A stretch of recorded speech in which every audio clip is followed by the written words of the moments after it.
January 1st, 2023 marks the 100th anniversary of the Rosewood Massacre that took place in Florida. Now, on January 1st, 1923, a white woman by the name of Fannie Taylor decided to lie that day and say that a black man assaulted her when in fact it sounds like it was a white man that assaulted her. Now, a neighbor heard a lot of commotion coming from Fannie's house, and they ran over there to see what was going on, and they did see that she was disheveled and looked like she was beaten up, but they said they didn't see any black man. She said, she being Fannie, oh, well, he came in through the back door and did this to me, right?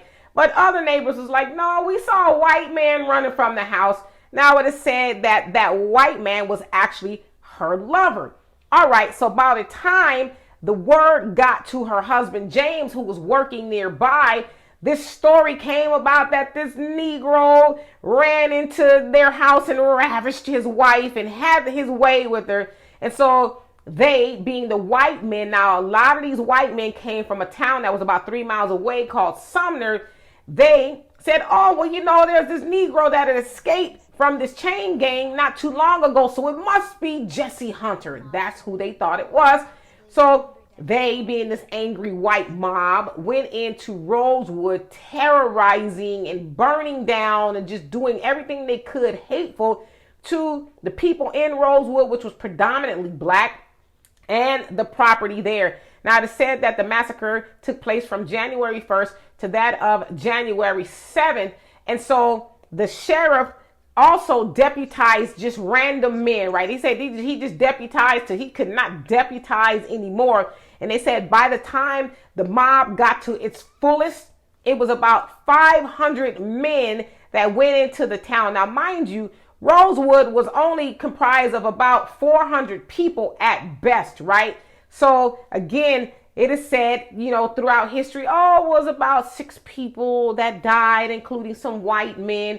But a lot of people are saying, no, that's not the truth. The truth is about 100 to 150 people, predominantly black, were murdered during that massacre. Okay.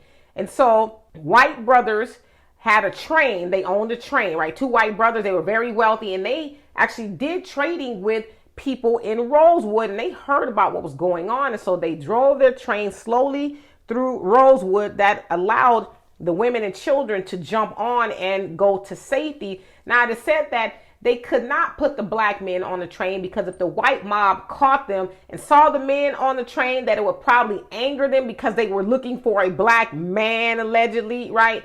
Looking for a black man. And so that's why the black men could not go. It should also be said that another white man by the name of John Wright, who owned one of the general stores there, he did hide many black people in the town. But just know that women, children, men were murdered during this massacre for them looking for one black man instead of looking for the white man that actually did it. And so it should also be said that no one was brought to justice.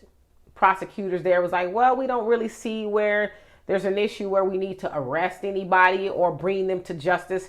So the people of Rosewood never got justice. In fact, the people of Rosewood never returned. Obviously, they were afraid to do so. And so all of that land and property and everything was just lost, right? They said that, I guess, the descendants got, I guess, I don't know, $2 million and some a scholarship somewhere, but nothing compared to what was lost, right? And so a lot of times when we hear about reparations, we only really think about slavery, which is a huge reason why we need it, right? But rarely do we count in the Rosewoods, the Slocums, the Black Wall Streets, and, you know, other towns like that that were destroyed by evil white people. And so the government is also complicit because the governor of Florida back then, he heard about what was going on and he asked the sheriff, hey, do you need me to help send in some troops or something? And the sheriff was like, nah, I'm good. We got it. We got it under control. But that was not true. And it said that that white mob, one of the last things they burned was a black church. So big time, you know, white Anglo-Saxons, you know, Christian people, Protestants going in to burn a church.